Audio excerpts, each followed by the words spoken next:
¿Qué tal? Muy buenos días para todos. Acá estamos, arrancando esta mañana de sábado, autopercibiéndonos. Bueno, estamos en el día de hoy acompañados por Diego Degano, ya tenemos nota comprometida por intermedio de él. Estamos con Carlitos Piña, que también tiene una nota comprometida.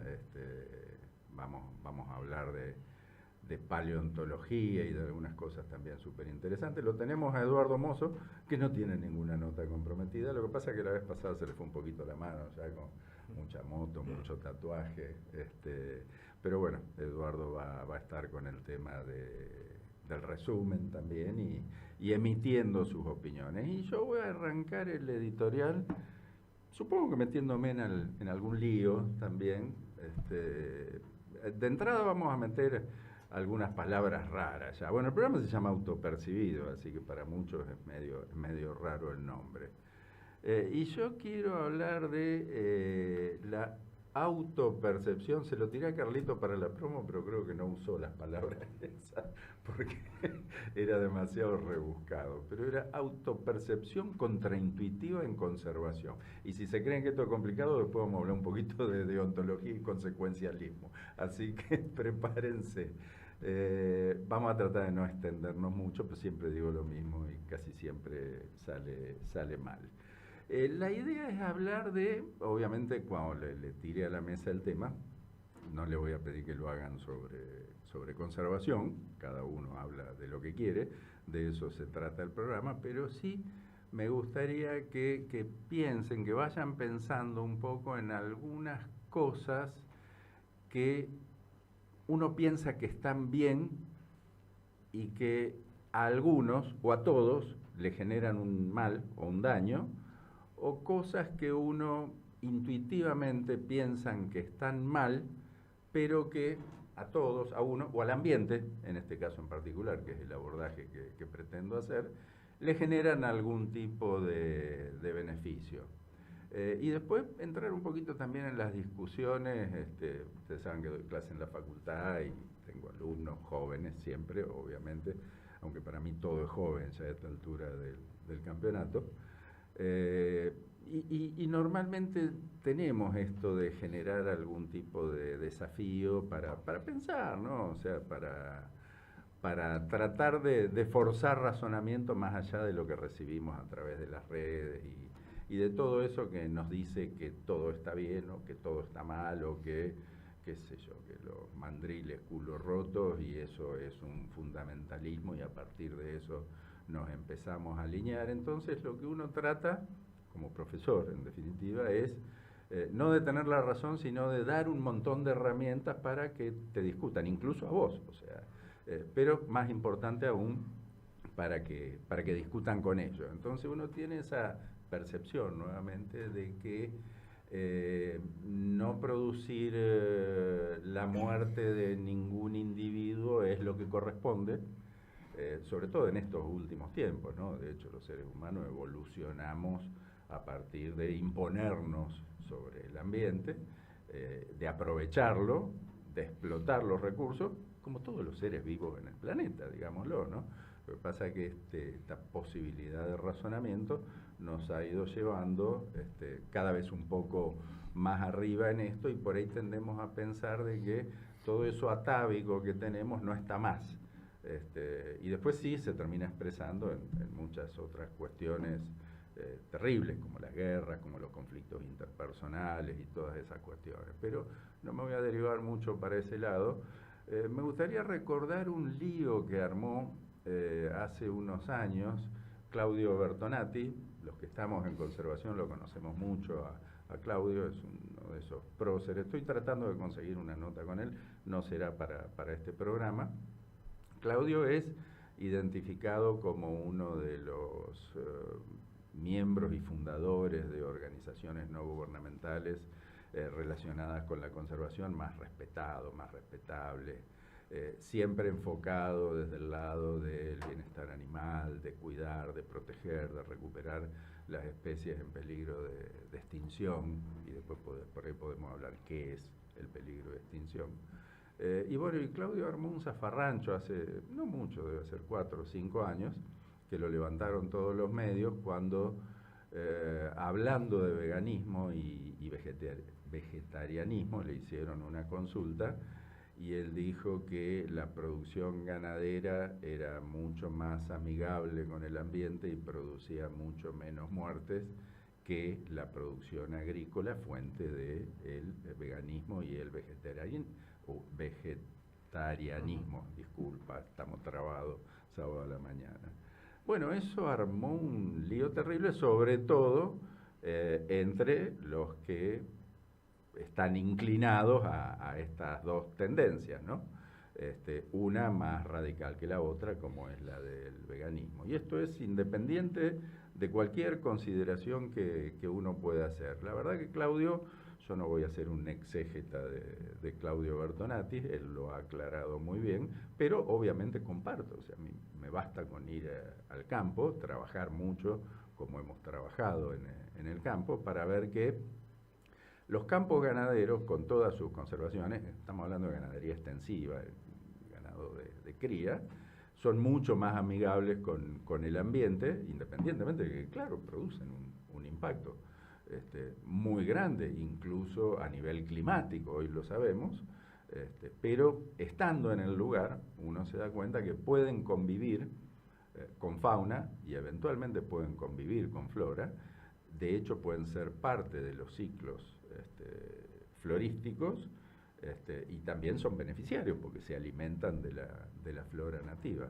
En cambio, la agricultura, por supuesto, la intensiva, pero también la agricultura extensiva y la que abastece a los canales de comercialización, de los cuales se provee el veganismo en muchos casos, independientemente de que en algunos casos obviamente se presenta y es orgánica la producción y tiene un gran respeto por el ambiente, siempre de última termina generando la muerte o la exclusión de algunos organismos, incluso de los organismos que nos estamos comiendo, que también son obviamente organismos. Entonces esto de no matar y peligro de extinción que se suele poner como cartel para llamar la atención y para prevenir acciones que pueden afectar o que en definitiva afectan claramente al medio ambiente, termina derivando por un montón de temas que nos llevan a un poco lo que comentábamos al principio, el tema de los fundamentalismos.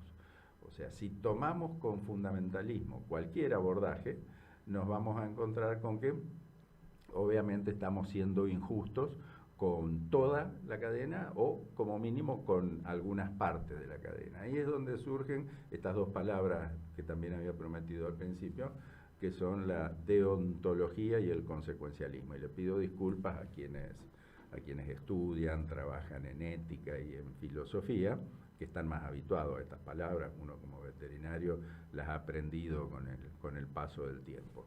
Sin entrar en una clase que intente explicar qué es cada una de estas. Digamos que un abordaje deontológico desde el lado de la ética es, si yo pienso que algo está mal, todo lo que surja de eso va a estar mal y yo no voy a estar de acuerdo con eso. O sea, eso es, resumido y a lo bruto, la deontología. El consecuencialismo es, si yo pienso que algo está mal o no comparto un hecho, matar, por ejemplo, para aprovechar una especie determinada, si yo pienso que eso está mal, pero eso genera un beneficio al todo que es positivo, entonces estoy de acuerdo con que eso se haga, aunque yo no coincida. De una forma medio rebuscada de decir el fin justifica los medios, lo cual en muchos casos ha sido alguna cuestión terrible también, ¿no? Pero eso lo vemos con mucha frecuencia. De hecho, tuve la impertinencia de escribir un artículo sobre la deontología y el consecuencialismo aplicado a la conservación de los cocodrilos, usando el ejemplo del yacaré, obviamente, ¿no? Pero, a ver, si usamos un ejemplo, Las 28, acordemos 28, pues siempre tenemos discusiones con respecto a cuántas especies de cocodrilo hay en el planeta. De las 28 especies de cocodrilos que hay en el planeta, hay 21 especies que han recuperado sus poblaciones, que han vuelto a ser abundantes y que hoy salen en los diarios más por los problemas que generan por su presencia que los problemas de su ausencia. Ahora, de esas 21 especies que son abundantes o relativamente abundantes, la gran mayoría son las que tienen interés económico y han vuelto a ser abundantes a partir de los programas de conservación y utilización por el interés económico que tienen. O sea, se puede estructurar un programa de conservación sobre esas especies que, a partir del interés económico y de que hay gente que se beneficia económicamente de ellos, se actúa en conservarlas, en preservarlas y en lograr que cada vez haya más en la naturaleza. ¿Cuáles son las especies que siguen en riesgo de extinción y que están en grave retroceso económico? Casualmente o no, son las que no tienen valor comercial y que no tienen programas de interés comercial alrededor de eso. Por supuesto, un abordaje deontológico puede decir, no, yo no estoy de acuerdo con que se maten animales, yo no estoy de acuerdo con que se utilicen los animales, así que no importa, que se estén recuperando las poblaciones y que cada vez haya más, eso para mí está mal. El abordaje consecuencialista te dice que, bueno, no me gusta que haya, qué sé yo, billetera de cocodrilo, que se usen carteras, no me gusta que se coman la carne de los cocodrilos, pero veo que gracias a eso cada vez hay más, entonces, bueno, bienvenido sea. En este caso, esto está hecho por la mano del hombre directamente, lo de este aprovechamiento, pero hay otros casos donde determinados abordajes de introducciones o reintroducciones de animales generan problemas. Y acá tenemos distintas cosas para mostrar con especies muy similares, como es el caso de, por ejemplo, los lobos. Se han ido recuperando las poblaciones de lobos en Europa, sobre todo en los alrededores de la ciudad de Bonn, la capital de Alemania. Y esto ha generado una muy fuerte reacción, porque hubo algunas reintroducciones, pero hubo una protección muy fuerte, porque los granjeros en la zona están quejándose mucho y están metiendo órdenes judiciales para que se controle las poblaciones de lobos, porque se están comiendo algunas ovejas o algo del ganado menor que ellos tienen en ese lugar. Y un abordaje fundamentalista dice, hagamos sonar los lobos, o desde el otro lado, no toquemos ningún lobo. Como contrapartida, en Yellowstone, vimos la noticia hace 2 o 3 años, que se empezó a trabajar en la reintroducción de lobos que habían desaparecido hace 100 años ahí en el lugar. Y lo que se vio que la reintroducción de lobos mejoró significativamente el ambiente, porque al no haber lobos habían prosperado las poblaciones de herbívoros, afectaban totalmente la vegetación, y cuando metieron los lobos de vuelta empezaron a consumir más los alces se empezaron a distribuir más ampliamente pero en menor densidad, entonces la vegetación empezó a recuperarse y también un montón de fauna asociada a ese tipo de vegetación. ¿Está bien? ¿Está mal? Y bueno, otra vez, no seamos fundamentalistas. Acá tenemos en la provincia de Santa Fe un monumento natural, tenemos varios, 4 en este momento, pero uno de los monumentos naturales es el venado, el ciervo de las pampas, una especie que era súper abundante aquí en nuestra región. Hay una ciudad que es Venado Tuerto, en el sur de la provincia de Santa Fe, que lleva el nombre en relación a un animal en particular, que en este caso era tuerto, el que se veía por ahí por la zona, pero que era una especie súper abundante. Acá es prácticamente imposible pensar en una posibilidad de aprovechamiento del venado, pero el género es Odocoiles, que es el mismo, que es el virginianus, que es el que está en Estados Unidos y que es el que está en Centroamérica. Y en Estados Unidos se habilita la temporada de caza del venado, hay centenares de miles, la caza está regulada, es la especie más cazada en Texas, a pesar de, sin contar los patos que caza, por ejemplo, Mar Merchán, un amigo que tenemos que es tiro loco allá, pero dentro de los mamíferos es la especie más cazada en el estado de Texas. En México mismo tenemos las UMA, las unidades de manejo ambiental, que lo crían para liberarlo y para cazarlo, y que en algunos casos tienen programas de faena. Y acá, en la Argentina, prácticamente está desaparecido. La cantidad de venados en el campo se cuenta por cientos, en el mejor de los casos. Yo no creo que haya hoy 1000 venados aquí en la Argentina. Otra vez, ¿lo abordamos desde el lado de los fundamentalismos o empezamos a pensar qué es lo mejor, qué es lo que se puede hacer? Y acá la cuestión, volvemos un poquito al punto original. ¿Cómo percibimos el tema? ¿Cómo consideramos que es la mejor manera de actuar? La semana pasada en el editorial, hablando de la reunión de los veterinarios, hablábamos justamente de que, bueno, todos los que estábamos ahí fuimos a estudiar veterinaria, y obviamente si lo hicimos es por el amor y por la empatía que originalmente sentimos por los animales. Después se busca cuál es la mejor forma de favorecerlos, cuál es la mejor forma de beneficiarlos, también de que la gente se beneficie de los animales, porque a partir de eso evolucionó, digamos, también nuestra especie, y sí de preocuparnos absolutamente por el bienestar animal. Pero, ¿hasta qué punto el bienestar animal puede empezar a mezclarse con cuestiones de política y de generación de beneficios para grupos reducidos? Acá voy a hablar particularmente, seguramente hay alguien que escucha y que simpatiza con PETA, People for the Ethical Treatment of Animals, una ONG muy fuerte y muy virulenta de nivel internacional, que se opone a todo tipo de utilización de los animales, de todo tipo, aclaremos, domésticos o silvestres. Pero resulta que cuando uno analiza las políticas de PETA, todo el dinero y los millones y millones de dólares que generan en sus campañas de recaudación se utilizan para campañas de recaudación. No tienen ningún programa que tenga que ver con el cuidado de algunas especies o con haber protegido, con haber desarrollado alguna actividad que tenga que ver con la conservación o con la preservación de estos animales. Sí es cierto que los CEOs de PETA son multimillonarios a esta altura del campeonato. Entonces, otra vez, ¿cómo vemos la cuestión? ¿Cómo la vemos? ¿Cómo analizamos? ¿Qué es lo que nosotros pensamos que está bien pero puede hacer mal? ¿O qué es lo que nosotros pensamos que está mal pero puede hacer bien? Y siempre teniendo en cuenta el tema fundamentalismo, porque acá me voy a poner un poco crítico y seguramente alguien puede sentirse un poco tocado por esto, sobre todo desde el lado del animalismo, porque una pregunta que uno se podría hacer es ¿qué país y cuándo fue el primero en dictar normas para prohibir el uso de animales para pruebas de laboratorio? No eran animales en general, sino que se refería fundamentalmente a los animales domésticos, básicamente perros, gatos y monos.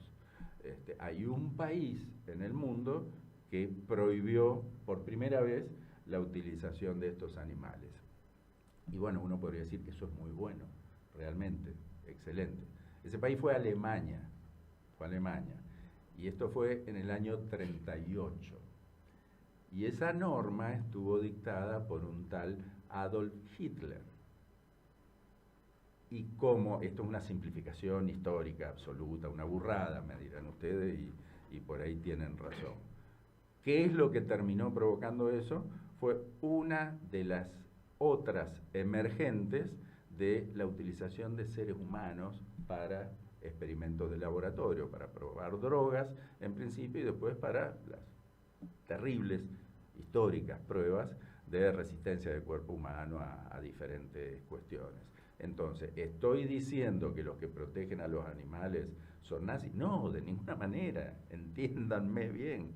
Pero los extremos siempre son muy, pero muy complicados, sobre todo cuando nos basamos en un fanatismo deontológico o un fundamentalismo para arrancar por ese lado.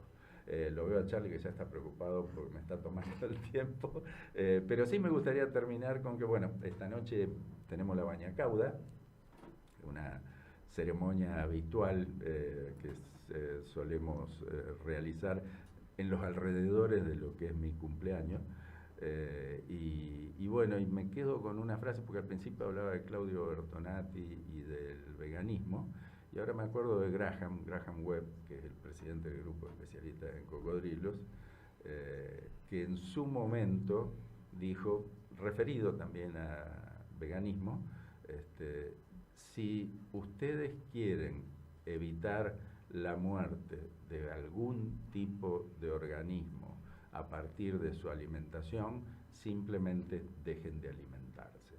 Porque esta noche tenemos la bañacauda, donde consumimos crema, que tiene una infinidad de organismos, donde tenemos un montón de anchoitas que antes estaban nadando alegres por el océano, y esta noche las vamos a disfrutar sopando alguna papa o algún brócoli, que también es otro organismo vivo, hasta el momento que nosotros lo ingiramos. Y acá me acuerdo de un cuento, me acordé de repente, de un cuentito de esos gráficos, creo que era de Caloi, de alguien con un ramo de flores entregándole a su amada este presente, diciendo, aquí te traigo estas hermosas flores que acabo de matar para que vos las contemples mientras se van descomponiendo.